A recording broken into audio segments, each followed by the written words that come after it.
이제 다 같이 수요 예배를 위하여 기도하겠습니다. 하나님 아버지 감사합니다. 여전히 코로나로 인해서 저희들이 불편한 예배를 드리지만 그러나 하나님은 중심을 보시는 줄로 믿습니다.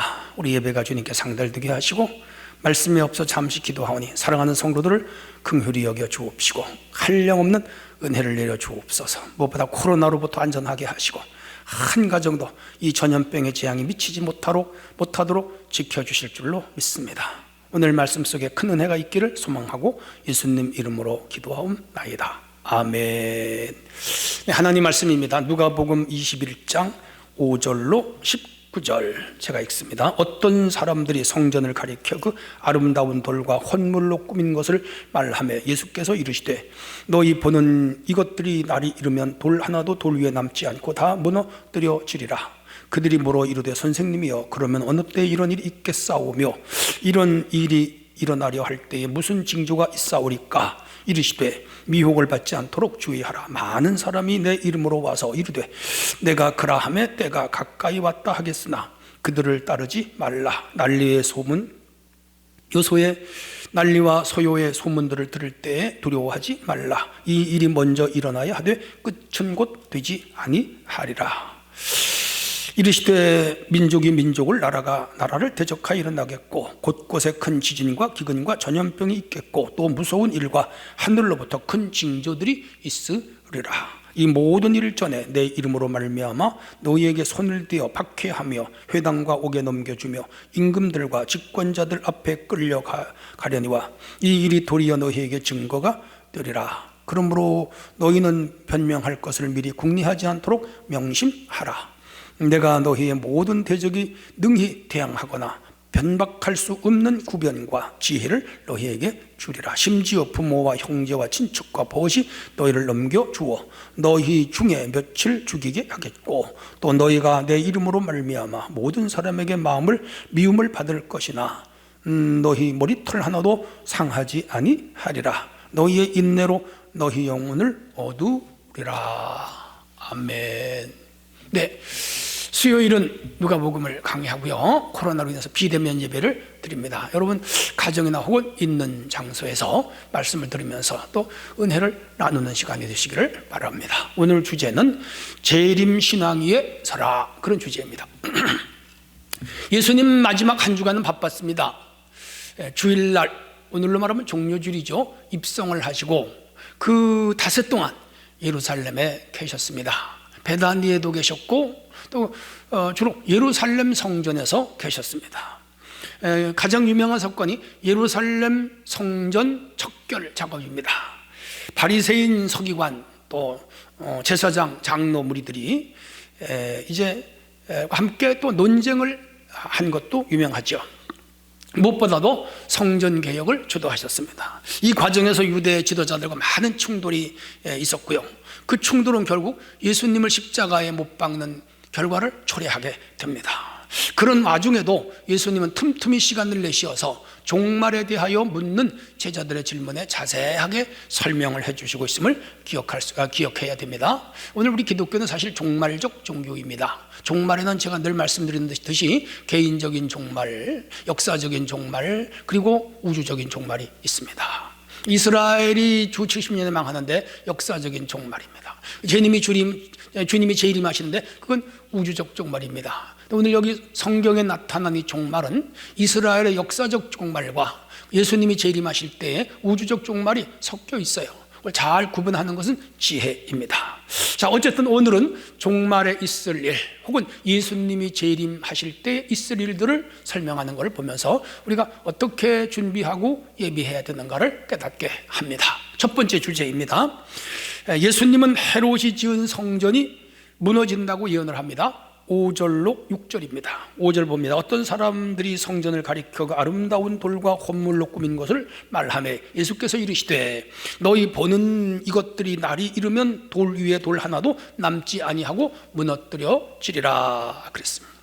예루살렘 성전은 3번 지었어요. 여러분 다 아세요. 첫 번째 성전은 솔로몬 주전 900년경에 지었습니다. 두 번째 성전은 수룹바벨 성전, 바벨론에 포로되었다가 돌아와서 지은 성전입니다. 주전 400년경입니다. 세 번째 성전이 유명한데 헤롯이 지은 성전입니다. 헤롯은 주전 19년경에 착공을 해가지고 주후 46년 만에 건축을 하는데 주후 27년에 완공이 됩니다. 그러니까 예수님이 33살을 사셨는데 예수님 27살쯤 되던 해에 이 성전이 완공이 됐죠. 여러분, 46년 동안 건축을 할 정도면요, 그 웅장함은 이루 말할 수 없고요, 그 공사의 크기가 얼마나 큰지 짐작할 만합니다. 그런데 이 성전도요, 주후 70년에 로마 군인들에 의해서 무너지죠. 그러니까 성전을 건축해서 무너질 때까지 대략 89년 정도 유지되었던 성전입니다. 잘 지었습니다. 20주후 그러니까 완공이 되고 나서 약 한 40년 정도 더 유지됐던 건물이라고 보면 되겠습니다. 중요한 것은 지상의 건물은 아무리 잘 지어도 무너집니다. 고대 유명한 신전들을요, 그리스라든지 서유럽, 동유럽 지역에 가보면 아직 잔해와 유적들이 많이 남아있지만 원형대로 남아있는 건 하나도 없어요. 그리스의 파르테논 신전이라든지 아폴로 신전이라든지 다 유명한 고대 신전들인데 무너졌습니다. 다시 복원해서 어느 정도 갖추었지만 원형을 찾아볼 수가 없지요. 유럽의 성당들도 참 유명한 성당들이 많이 있습니다. 그런데 보수하고 혹은 화재로 혹은 지진으로 무너지고 개수하거나 다시 신축을 해서 고대 원형을 유지할 뿐이지 다 무너졌습니다. 참 성전은 이 지상에 존재하기가 어렵습니다. 참 성전은 우리들 마음에만 존재하고요, 그리고 사실 저 천국 천상에 존재하죠. 3번에 걸쳐 지어진 예루살렘 성전 중에서 헤롯 성전이 가장 아름답고 웅장했다는 것도 우리가 잘 알고 있죠. 이유는 예수님 당시 가장 현대적인 건물이었습니다. 솔로몬 성전이 위대했다고 하지만 예수님으로부터 1000여 년 전에 지은 거고요, 수르바벨 성전은 조그마하게 재건돼서 보잘것 없었고요, 헤롯 성전은 대리석으로 지었고요, 웅장하게 지었고요, 높게 지었고요, 그리고 그 사이즈가 솔로몬 성전보다 몇 배 크게 지었죠. 특히 헤롯은 에돔 사람이라는 거 아시죠? 이두메라고 나오는 에돔 사람, 에서의 후손입니다. 로마가 이스라엘을 식민지로 삼았을 때에 이 수리아 지역의 왕으로 헤롯이, 즉 이두메, 에돔의 왕족이었는데 돈이 많았어요. 로마에 가서 거액을 주고 로비를 해서 자기가 왕권을 사가지고 와서 이스라엘 지역의 왕이 됐던 것이죠. 이 로마가 이스라엘 식민지화, 제국주의가 식민지화 할 때 당시 하스모니 왕조였지만은 이스라엘의 하스모니 왕조는 쇠락했죠. 그리고 결국 에돔 왕국의 헤롯이 이스라엘 지도자가 된 거죠. 다윗의 후손임을 자랑했고 야곱의 후손임을 자랑했던 이스라엘의 정체성이 무너져 버렸죠. 왜? 다윗의 후손에서 왕이 오지 아니하고 헤롯 이방인에서 왕이 왔기 때문이죠. 그게 견딜 수 없었죠. 그래서 그들은 연실 반항했고 반동했고 소동을 일으켰고 암살을 했고 폭동을 했고 그리고 헤롯을 죽이려고 했죠. 헤롯이 이 이스라엘 백성들의 마음을 어떻게 살 수 있을까? 종교국가잖아요. 그들이 그 성전을 잘 지어주면 마음이 움직여서 헤롯의 그 왕권을 옹립해주고 또 지도를 따를 것이다. 즉 환심을 사기 위하여 헤롯이 성전을 지었죠. 잘 최고의 석재와 재료들과 그리고 석수공들과 건축가들을 동원해서 웅장하고 아름답게 성전을 지어줬죠. 그래서 어느 정도 이스라엘 백성들의 마음을 샀어요. 그래서 이스라엘 백성들이 예루살렘에 가면 큰 높고 웅장한 성전을 보고 흡족했죠. 그리고 이제 그 성전을 바라보면서 자랑했죠. 헤롯이 어떤 의미에서 작전에 성공한 거죠. 어떤 사람이 예수님께 와서 예수님 참 아름답지요, 이 성전 참 아름답지요, 이 돌과 헌물로 꾸민 것을 한번 보세요 하면 막 자랑을 하는 거라. 이때 예수님이 포문을 여셨어요. 이렇게 말씀하십니다. 너희 보는 이것들이 날이 이르면 돌 하나도 돌 위에 남지 않고 다 무너뜨려지리라. 폭탄선언이죠. 이렇게 탄탄하고 견고하고 아름답고 오랜 세월에 걸쳐서 지은 성전인데 무너진다는 거예요. 돌이 켜켜이 오늘 벽돌 쌓듯이 쌓았는데 그거 다 무너뜨려져서 돌 위에 돌 하나도 남지 않는다는, 실제로 주 70년에 로마인들이 예루살렘을 이제 완전히 붕괴시킬 때 이 성전을 헐었어요. 왜냐하면 그 돌과 돌 사이를 금으로 매질을 넣었어요. 그 금을 캐가느라고 싹 뜯어버렸습니다. 그러니까 예수님의 예언이 그대로 이루어진 것이죠. 자, 그런데 중요한 것은 예수님이 이런 폭탄 선언을 하신 것은 헤롯이 성전을 지었기 때문입니까? 아닙니다. 이방인이 성전을 지었기 때문에 허물어진다는 것입니까? 아닙니다. 잘 들어보세요. 그 성전이 무너져야 하는 이유는 첫째, 강도의 소굴로 만들었죠. 전에 말씀드렸습니다만 사두개인들은 제사장들입니다. 바리새인들은 학자들입니다. 그리고 이 장로들과 서기관들과 이런 사람들은 다 사실은 종교 엘리트 집단인들이에요. 이들은요, 성전에서 1년에 드려질 예배를, 제사를 드릴 때 드려지는 양이 수십만에서 수백만 마리입니다. 그걸 매매하는데 지역이나 예루살렘이 먼 곳에서 오는 사람들은 여기 와서 그 짐승을 사서 드려야 되는데 그 짐승을 매매할 때 차익이 있어요. 오늘로 말하면 이윤이 있다 이 말이요. 근데 그 이윤을 장사꾼들이 시장 경제 원리에 의해서 그 올라가고 내려가고 자기들이 수요가 많아지면 값이 내리고 수요가 적어지면 올라가는 그런 원리가 아니고 이 제사장들이 독점권을 주면서 그 상인들에게 이렇게 6대 4라든지 3대 7이라든지 그렇게 소위 이득을 분배했습니다. 그러니까 이 가격이 뭐 유동될 수가 없고 비싸게 팔면 비싸게 받는 거예요. 근데 그 이득금을 이 제사장들과 엘리트 종교들이 다 집어먹었습니다. 그러니까 이 성전에서 제사 드리러 와서 제사가 목적이 아니고 돈 버는 게 목적이죠. 우리 속담에 있죠. 제밥에는 관심이 없고 제사에는 관심이 없고 제밥에만 관심이 있다. 그런 격이 든 거죠. 그래서 예수님이 그들의 그런 종교의 본질을 잃어버린 것에 대하여 책망하시며 이 성전 내가 헐어버리리라. 두 번째는 성전의 기능을 잃어버렸어요. 성전은 예수님 말씀하셨잖아요. 내 집은 만민이 기도하는 집이다. 너희가 왜 강도의 구려를 만들었느냐 막 이러잖아요. 성전 기도했는데 기도하는 사람 하나도 없었어요. 성전 와서 기도 안 해요. 그리고 이자들은 저 밖에서 기도를 해. 길거리에서 사람들 많이 다니는 곳에서 사람들이 보는 곳에서 기도하는 거. 왜? 하나님께 기도하는 게 아니라 우린 기도하는 자들이란 외식이죠. 자랑이죠. 드러내는 것이죠. 그래서 자기들의 가짜 경건을 이제 자랑하면서 그것을 가지고 또 백성들에게 존경을 받으려는 허위, 허식, 허례. 이야, 기가 막힌 일이죠. 그래서 예수님이 내 집은 만민이 기도하는 집이다 선언하시면서 너 내가 기도 안 하니까 필요 없지 않느냐 헐어버리겠다.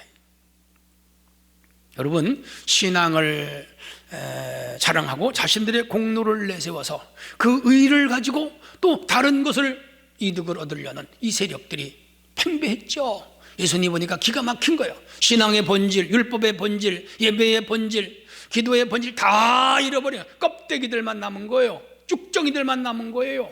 가라지들만 남은 거예요. 그 성전이 필요 없는 거라 헐어버리리라. 실제로 허물어졌습니다.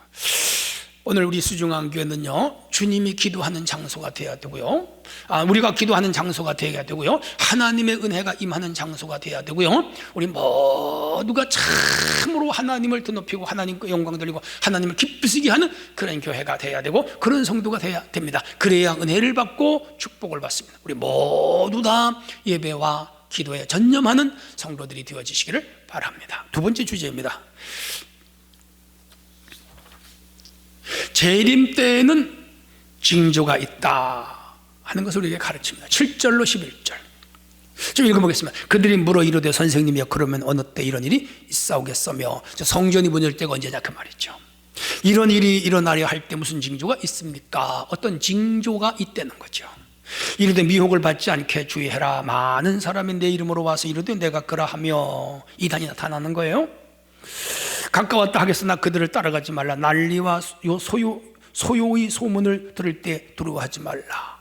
이 일이 먼저 있어야 하되 끝은 곧 되지 아니하리라. 또 이르시되 민족이 민족을, 나라가 나라를 대적하여 일어나겠고 곳곳에 큰 지진과 기근과 전염병이 있겠고 또 무서운 일과 하늘로부터 큰 징조들이 있으리라. 여기에서는 역사적인 종말과 우주적인 종말이 겹쳐요. 섞여 있어요. 잘 기억하셔야 돼요.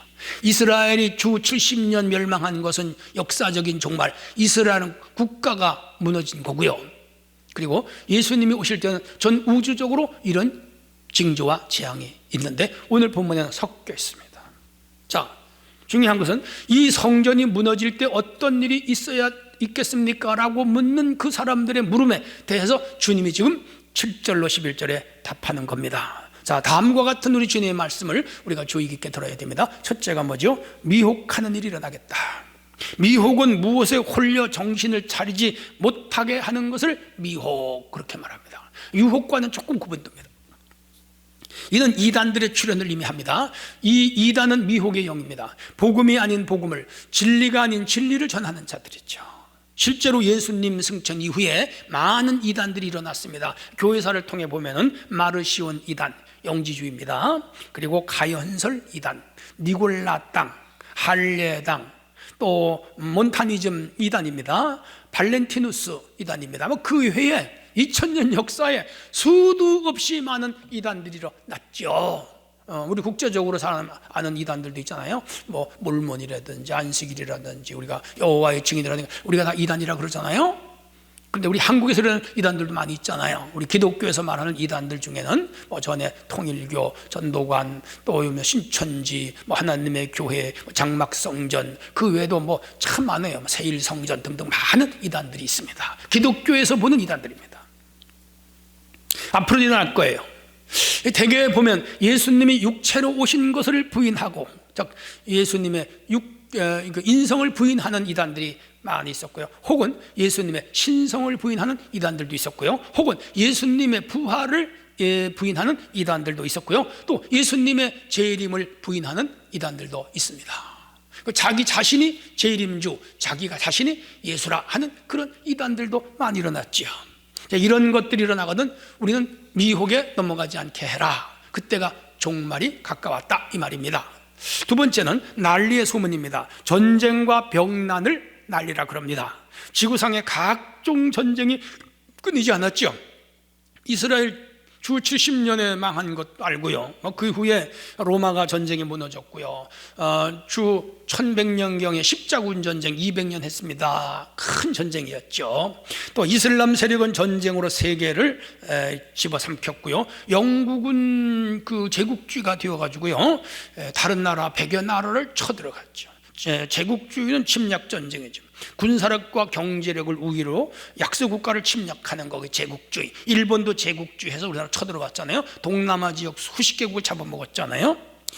또 우리가 중국의 아편 전쟁도 알고요. 또 세계 1차, 2차 대전에 참혹한 전쟁도 알죠. 수천만 명이 죽었죠. 6.25 한국전쟁, 세계 전쟁사의 큰 전쟁이죠. 또 발칸반도의 내전, 보스니아라든지 이쪽에 수많은 전쟁들이 일어났죠. 아프가니스탄 전쟁도 여러분 미군이 참전했죠. 또 이스라엘과 중동 전쟁도 세네 차례 했습니다. 참만 시리아 전쟁도 봤고요. 체첸 전쟁도 우리는 봤습니다. 서방 국가들과 IS의 전쟁은요 지금도 진행 중이죠. 이렇게 인류 역사는 전쟁으로 이어지고 있습니다. 우리나라가 사실 지금은요 전쟁이 휴전 중입니다. 아직 전쟁이 끝난 나라가 아니에요. 이렇게 지구 도처에 내전으로부터 시작해서 혹은 인종 간의 전쟁, 사상적인 전쟁, 영토를 위한 전쟁, 이데올로기를 위한 전쟁, 수많은 이익과 관련된 전쟁들이 끊임없이 일어나는데 많아요.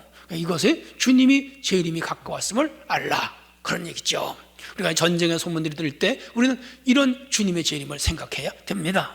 그 다음에 큰 지진입니다. 지구상의 지진 역사가 흐를수록 강도가 높고요, 횟수가 늘어나요. 우리나라도 원래 지진 없는 나라였는데 이제는 지진이 점점 많이 일어나고요. 몇 년 전에 저 포항 지역에 큰 지진이 일어난 적이 있잖아요. 그러니까 지구상에는 이렇게 많은 지진들이 일어납니다. 이것도 종말의 때 일어날 한 현상으로 우리가 흘러넘기면 안 됩니다. 그러려니 하면 안 됩니다. 여기에도 다 재림과 관련되어 있습니다. 그 다음 기금과 전염병이 창궐하다. 지금 진행 중인 코로나19는요 종말에 일어날 하나의 사건일 수도 있습니다. 전대미문이잖아요. 우리 근세를 살아오면서, 아니 현대를 살아오면서 이런 거 못 봤잖아요. 저는 6.25 전쟁을 못 봤죠. 22년경에 태어났으니까. 큰 난리였죠. 물론 초군 목피라든가 1997년에 IMF라든가 다 어려운 시기였지만 이 정도는 아니었어요. 참 지금 10개월째 너무 어렵잖아요. 너무 힘들잖아요. 이것도 다 종말에 일어나는 하나의 사건이고 우리 믿는 자들에게 우리 주님의 재림을 기대하게 하는 사건들입니다. 이 당장 일어난 이런 것만 보지 말고 주님의 재림을 대비하는 성도들이 돼야 됩니다. 무서운 일들이 일어난다 그랬습니다. 우리가 처음 보는 일들이 지구상에 많이 일어날 겁니다. 그 다음 하늘의 권능들이 움직인다. 별이 떨어진다든지 해가 빛을 잃는다든지 갑자기 온도가 올라간다든지 갑자기 빙하기처럼 추워진다든지 그때 주님이 재림하실 징조다는 거지요. 정리하면 인간 세계에 폭력적인 일이 일어나고 자연계에 엄청난 자연재해가 일어난다는 거죠. 이번 코로나도 우리가 그냥 흘려넘기지 말고 주님 재림과 연관되어 있음도 우리가 생각해 봐야 됩니다. 그렇게 해서 깨어 있어라. 도둑같이 임한다. 번개가 동에서 서에 번쩍 임같이 주님이 오신다. 그렇게 말했습니다. 그러므로 슬기 있는 자들은 등과 기름을 함께 준비하여 주님 혼인잔치자리에 들어가지만은 등은 가졌는데 기름을 갖지 아니한 자들은 밖에서 슬피 울며 이를 간다 그랬죠. 사랑하는 성도 여러분, 우리는 주님의 재림을 늘 준비하고 대비하는 삶을 살아야 될 줄로 믿습니다. 마지막 세 번째 주제입니다. 각종 박해가 일어납니다. 12절로 19절 읽어봅니다. 이 모든 일 전에 내 이름으로 말미암아 너희에게 손을 대어 박해하며 회당과 옥에 넘겨주며 임금들과 직관자들 앞에 끌어가려 하더니와 이 일이 도리어 너에게 증거가 되리라. 그러므로 너희는 변명할 것을 미리 궁리하지 않도록 명심하라. 내가 너희의 모든 대적이 능히 대항하거나 변박할 수 없는 구변과 지혜를 너희에게 주리라. 심지어 부모와 형제와 친척과 벗이 너희를 넘겨주고 너희 중의 몇을 죽이겠고 또 너희가 내 이름으로 말미암아 모든 사람에게 미움을 받을 것이나 너희 머리털 하나도 상하지 아니하리라. 너희의 인내로 너희 영혼을 얻으리라. 이 말씀의 의미가 뭐죠? 각종 박해가 기독교에 일어난다는 거예요. 조금 정리하면 첫째는 고난과 박해 12절입니다. 실제로 스데반이 예수님 복음 전하다 죽었죠. 종교 세력의 무서운 힘입니다. 자신들의 교리와 다를 때 죽이기도 하죠. 야고보가 곧 이어서 순교하죠. 그래서 예루살렘 교회가 흩어지잖아요. 베드로가 감옥에 갇혔던 사건 여러분 사도행 잘 아시죠? 바울은 돌에 맞아 죽었는데 하나님의 은혜로 살아났죠. 많은 박해를 받고, 그리고 사실 베드로를 비롯하여 바울 그리고 12사도는 다 순교자로 막을 내렸습니다. 이후 기독교는 300년 동안 로마 황제들로부터 어마어마한 박해를 받지요. 예수님의 예언이 이루어진 거죠. 지금도 기독교는 세계 도처에서 이 박해 세력과 적대 세력으로부터 어마어마한 박해를 받고 있습니다. 근데 예수님 재림하실 마지막에는 더 큰 박해가 지구상에 일어납니다. 기독교를 엄청 핍박하게 된다는 것이죠. 왜? 사탄과의 싸움이기 때문에. 그래, 오늘 우리 깨어 있어야 돼. 어떤 박해가 오고 핍박이 오고 고난이 오고 환난이 온다 하더라도 맞대응해 싸워야 되고 끝까지 신앙을 잃지 말고 지켜야 됩니다. 순교하면 하지, 이런 각오를 가지고 주님을 믿어야 영생에 들어갈 수가 있습니다. 두 번째는 집권자들에게 끌려다닙니다. 오늘 정치 권력자들이 종교를 탄압한다 그 말이에요. 고대 로마 시대가 그랬고 이슬람 문화권에서 기독교가 이 이슬람 세력으로부터 어마어마한 박해를 받았고 지금도 받고 있습니다. 진행 중. 그러나 이 일이 증거가 된다. 바울과 실라는 빌립보에 가서 복음을 증거하다가 돌에 맞고 감옥에 갇혔는데 밤에 찬송을 부르다가 옥토가 움직이고 지진이 나면서 천사들이 꺼내준 일이 있죠. 그래서 간수장이 구원을 받잖아요. 그러니까 오히려 그 사건이 그 간수장을 회개하여 예수 믿게 하고 빌립보에 교회가 서게 하는 동기가 돼요. 그러니까 이 핍박과 박해가 주의 복음을 증거하는 기회가 되더라는 거죠. 하나님 역사예요. 그러므로 오늘 이런 박해가 있더라도 핍박이 있더라도 낙심하지 말아요. 개인적으로 가족 중에 누가 여러분을 핍박하면 그 핍박을 해도 핍박을 받으며 기도하고 신앙을 잘 지키면 핍박하던 자들이 마지막에 예수께로 돌아와서 핍박하던 자가 핍박받던 가족들보다 신앙생활을 더 잘하는 경우도 많이 있어요. 하나님 뜻이에요. 그러므로 어떤 핍박에도 굴하지 않는 성도가 되어야 될 줄로 믿습니다. 또 하나는 미움을 받아요. 신앙생활을 이유로 우리를 미워하는 자들이 있습니다. 성경은 말씀합니다. 너희를 미워할 때 기뻐하고 즐거워하라. 하늘에서 너희 상이 큼이라. 마태복음 5장 8복 중에 8번째 복이에요. 그러므로 핍박을 받고 박해를 받을 때 기뻐하라. 하나님의 위로가 있고 큰 상급이 있죠. 그 다음 죽임을 당한다 그랬습니다. 실제로 기독교들 많이 죽었죠. 근데 이 죽음을 기독교에서 순교라 그럽니다. 직장인이 죽으면 순직이라 그러죠. 중요한 것은 국가를 위해 죽는 사람은 순국이라 그러죠. 우린 순교. 주님을 위해 죽는 거죠. 근데 지금까지 2000년 역사 속에 이 순교한 교인들은 부지기수예요. 셀 수가 없어요. 근데 이들은 다 천국에서 귀한 자리에 있고요, 큰 축복을 받고 대우를 받습니다. 큰 상이 있는 것이죠. 우리나라도 이 기독교가 참 많이 죽었어요. 6.25 때 공산군에게 죽은 목사님들만 358명입니다. 일제 36년 때 일본으로부터 죽임을 당한 목사님들만 80여 명입니다.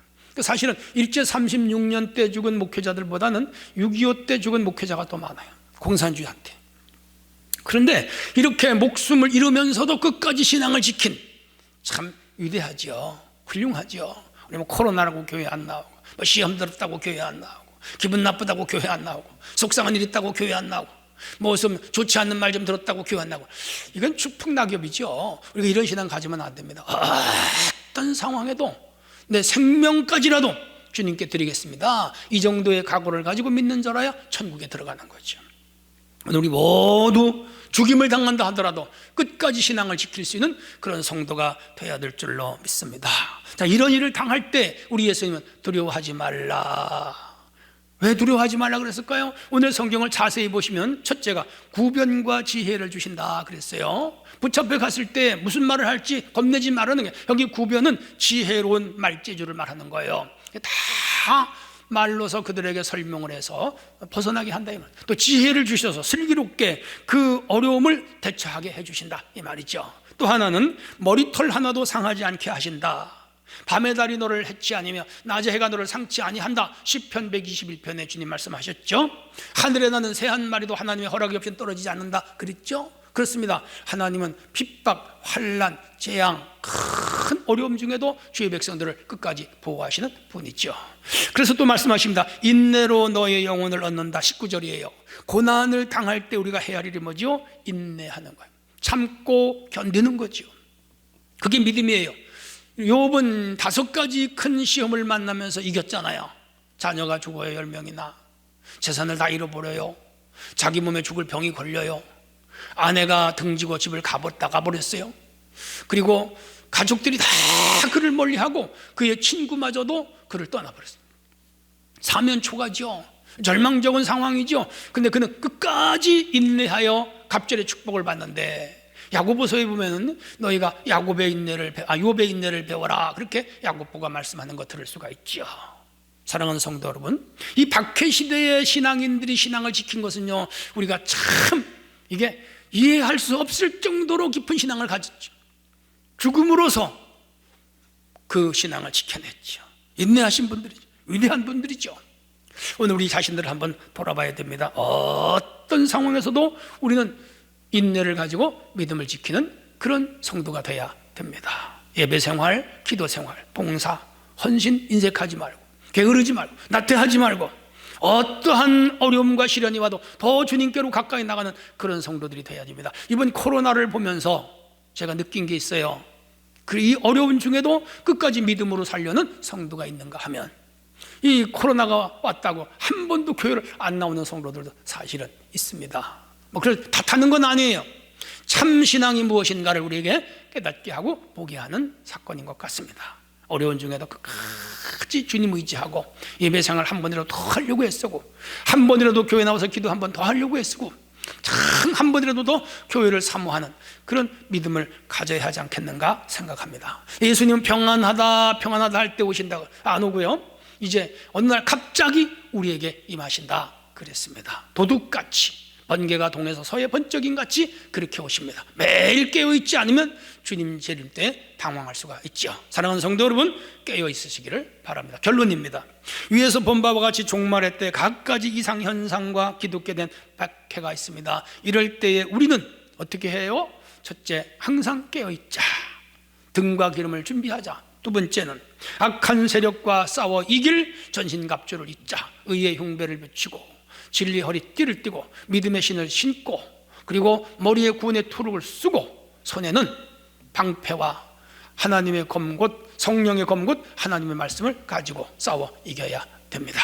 이렇게 해서 우리는 종말을 매일매일 준비하는 성도가 되어야 되고요, 개인적 종말, 역사적 종말, 우주적 종말 가운데 다 중요하지만 내 개인의 종말이 언제 올지 아무도 몰라요. 주님 부르시면 가야 돼요. 그래서 오늘 하루하루가 내 인생의 종말이란 의식을 가지고 성령 안에 살아가는 성도들이 되시기를 주님의 이름으로 축원합니다. 하나님 아버지 감사합니다. 오늘 누가복음 21장 5절에서 19절을 가지고 말씀을 생각했습니다. 종말을 준비하는 성도가 되게 하시고 코로나19의 큰 환난 중에 낙심치 말고 끝까지 믿음을 지키는 성도들 되게 하여 주옵소서. 예수님 이름으로 기도하옵나이다. 아멘.